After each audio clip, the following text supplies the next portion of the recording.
Maître Vaegon, né prince Vaegon Targaryen, était un archimestre de la citadelle. Il était le 7e enfant du roi Jaehaerys Targaryen Ier du nom et de la reine Alysanne Targaryen. Il était également appelé Vaegon le Sans-Dragon car il était le seul fils du roi à ne jamais avoir revendiqué un dragon, pas plus qu'il n'ait jamais évoqué le désir d'en approcher un. Vaegon avait les cheveux argentés dorés et les yeux violets des Targaryens. Cependant, il ne pouvait pas être décrit comme beau. Il avait un visage allongé et des épaules rondes, même à un jeune âge. Il affichait toujours une moue pincée et amère sur son visage. Vaegon n'a jamais été robuste. Les gens le considéraient comme acariâtre et antipathique. Il n'était pas un lâche, mais ne trouvait pas non plus de plaisir dans les jeux des écuyers et des pages. C'était un combattant médiocre, peu entraîné aux armes. Il était un garçon studieux qui préférait de loin passer du temps à la bibliothèque, où on le trouvait souvent. Il était facile d'affirmer que les livres étaient sa seule passion. Vaegon était calme et méfiant en tant que garçon. Même enfant, il n'était pas apprécié et cela ne changea pas avec le temps. Quand il devait parler, il était souvent direct, trop direct, bien que jamais intentionnellement cruel. Il accomplissait toujours les courtoisies de manière formelle, mais sans plus. Vers l'âge de 40 ans, Vaegon était devenu pâle et frêle. Il se consacrait à l'alchimie, à l'astronomie, aux mathématiques et à d'autres arts occultes. En tant qu'archimestre de la citadelle, Vaegon détenait l'anneau, la baguette et le masque en or jaune attribués au maître de son rang. Personnage quelque peu énigmatique, pour comprendre réellement la personnalité et les plates ambitions de Vaegon, il est important de remonter à sa genèse. En effet, si le sobriquet de Vaegon était le Sans-Dragon, ce n'était pas uniquement parce qu'il n'a simplement jamais monté un dragon.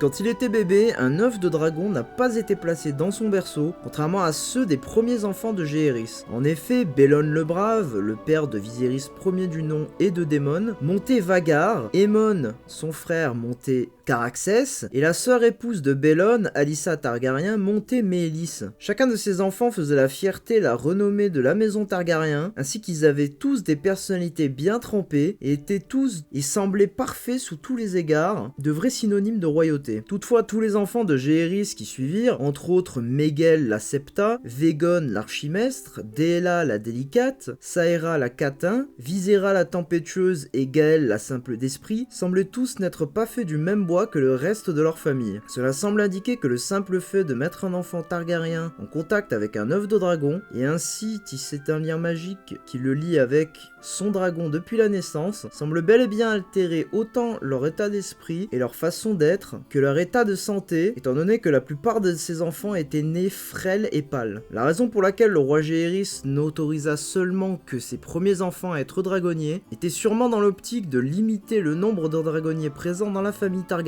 si jamais une dispute dynastique comme celle qu'il a vu s'opposer à son oncle Maegor le Cruel venait à se reproduire. Une décision qu'aurait malheureusement dû appliquer son petit-fils Viserys Ier du nom pour éviter la danse des dragons. Ayant pris tout ça en question, il est facile d'imaginer comment Vaegon est devenu celui qu'il était, un prince aigri et hautain qui semblait ne pas trouver de plaisir dans la vie elle-même, si ce n'est à travers les pages d'un livre. Vaegon est né en l'an 63 après la conquête. Le roi Jaehaerys et la reine Alysanne pensaient que Vaegon épouserait un jour sa sœur Daela, qui n'avait qu'un an de moins que lui. Lorsque Vaegon avait 5 ans, Jaehaerys lui dit d'être gentil avec Daela, car elle deviendrait un jour son Alysanne. Cependant, avec le temps, il devient clair que les deux enfants ne s'appréciaient pas. Vaegon tolérait la présence de Daela, mais sans plus, et la considérait comme stupide. Daela, de son côté, avait peur de Vaegon et le trouvait méchant. Bien que Jaehaerys croyait que les deux enfants finiraient par se rapprocher, en vérité, leur antipathie ne fit qu'augmenter. En l'an 73, après la conquête, l'une des compagnes de la reine Alysanne demanda à Vaegon et Daela quand est-ce qu'ils se marieraient. La réponse publique de Vaegon fut une grave insulte pour Daela, affirmant qu'elle devait trouver un mari qui voulait des enfants stupides, car c'était les seuls qu'elle pouvait mettre au monde. Daela quitta la salle en pleurs et Alyssa, la sœur aînée de Vaegon, vida une carafe de vin sur la tête de Vaegon. Celui-ci ne fut pas impressionné et répondit seulement à sa sœur qu'elle avait gaspillé du bon vin de la treille avant de partir se changer. Après cet incident, Jaehaerys et Alysanne acceptèrent qu'ils devaient trouver d'autres époux pour Vaegon et Daela. Ses autres sœurs, Saera et Visera, furent brièvement envisagées. Le roi Jaehaerys décida que Vaegon bénéficierait de passer moins de temps à la bibliothèque et demanda à son fils aîné Bellon de l'entraîner aux armes. Bellon entraîna Vaegon pendant 1 an, mais cela rendit les deux misérables. Un jour, Bellon fit venir leur sœur Alyssa, vêtue d'une armure, pour défier Vaegon dans la cour, et se souvenant encore de l'incident du vin de la treille, Alyssa riait et se moquer de lui tout en l'humiliant devant la princesse Daella qui les observait depuis le château. Ne pouvant plus supporter cette humiliation, Vaegon jeta son épée et quitta la cour d'entraînement pour toujours. En grandissant, Vaegon attirera l'attention des jeunes filles de la cour, mais il devint évident qu'il n'était pas vraiment intéressé par le fait de trouver une épouse. Un jour, le grand maître Alissar offrit à Vaegon un volume de dessins érotiques dans l'espoir que des images de jeunes filles nues se comportant avec des hommes, des bêtes et entre elles pouvaient accroître l'intérêt de Vaegon pour les femmes.